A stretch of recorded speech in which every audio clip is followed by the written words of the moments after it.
Assalamualaikum warahmatullahi wabarakatuh.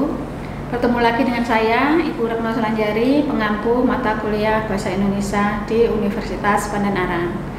Pada pertemuan kali ini, yaitu saya akan membahas tentang peran bahasa Indonesia dalam karya ilmiah. Dalam suatu karya ilmiah, penggunaan bahasa memiliki arti yang sangat penting. Bahasa adalah alat komunikasi lingual manusia, baik secara lisan maupun tertulis.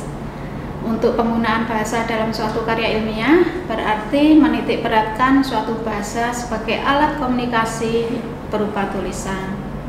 Karena itu, penggunaan bahasa dalam karya ilmiah sangatlah penting. Apa sih karya ilmiah itu? Konsep karya ilmiah adalah laporan tertulis dan dipublikasikan yang memaparkan hasil penelitian atau pengkajian yang telah dilakukan oleh seseorang atau sebuah tim dengan memenuhi kaidah dan etika keilmuan.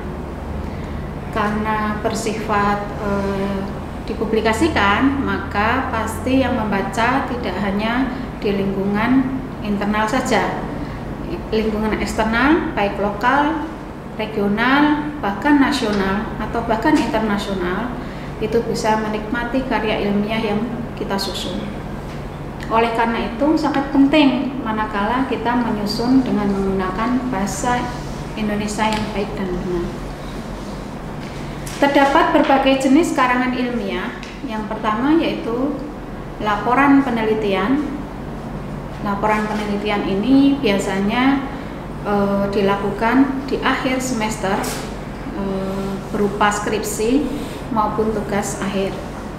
Yang kedua yaitu makalah laporan tugas-tugas perkuliahan, seminar atau simposium.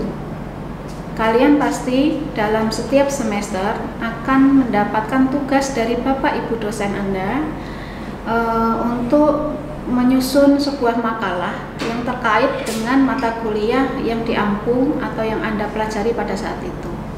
Nah, fungsi bahasa Indonesia di sini sangat penting untuk penyusunan makalah-makalah yang terkait dengan mata kuliah yang Anda ampu dalam setiap semesternya. Dimulai pada tentu saja di semester 1 ya, semester awal sampai dengan semester akhir. Yang ketiga yaitu artikel jurnal. Artikel jurnal ini bisa berupa penelitian atau pengabdian pada masyarakat.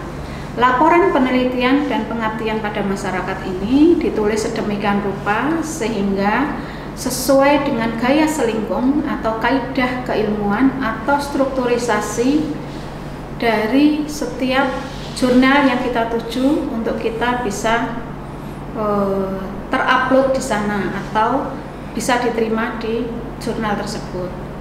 Tanpa kita memiliki keahlian dan skill serta kemampuan berbahasa Indonesia dengan baik dan benar, maka muskil rasanya jurnal kita, penelitian kita diterima oleh redaktur atau redaksi dari jurnal ilmiah tersebut. Artikel jurnal ini sangat penting, tidak hanya untuk kita pribadi, Anda pribadi, tapi juga secara kelembagaan. Karena dengan dimuatnya jurnal kita dengan dimuatnya karya ilmiah kita berupa penelitian dan pengabdian kepada masyarakat di jurnal yang kita tuju akan mengangkat nama kita secara perorangan maupun secara kelembagaan. Oleh karena itu mulai sekarang sudah mulai membiasakan diri untuk membuat sebuah karya yang menggunakan bahasa Indonesia yang baku, yang baik dan benar, yang sesuai dengan kaidah keilmuan untuk aplikasi di karya ilmiah. Jenis karangan ilmiah selanjutnya adalah produk-produk yang dikeluarkan oleh para akademisi di lingkungan Universitas Pandanaran, itu masuk kategori karya ilmiah. Karena di situ pasti ada pembimbing. Di sini bisa pembimbingnya itu kakak kelas, bisa dosen pembimbing dan lain sebagainya. Selanjutnya lebih detail karya ilmiah di jenjang S1 di Universitas Pandanaran tadi sudah saya singgung sedikit, yaitu makalah tiap tugas mata kuliah, laporan proposal.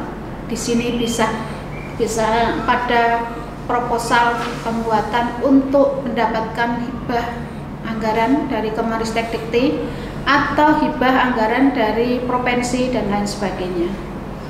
Kemudian laporan praktikum itu masuk kategori karya ilmiah di jenjang S1.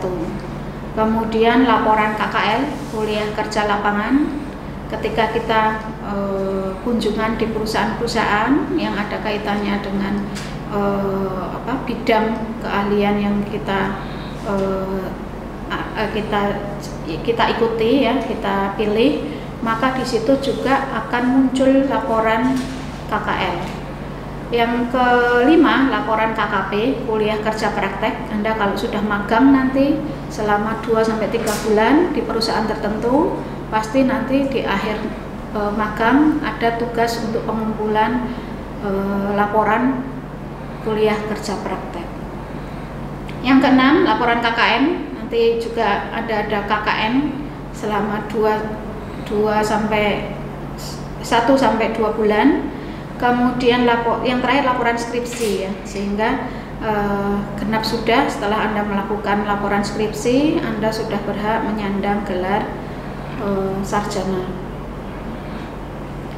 Simpulan pada pertemuan yang kedua ini adalah makalah yang ditugaskan kepada mahasiswa lebih merupakan simpulan dan pemikiran ilmiah mahasiswa berdasarkan penelaahan terhadap karya-karya ilmiah yang ditulis pakar-pakar dalam bidang persoalan yang dipelajari.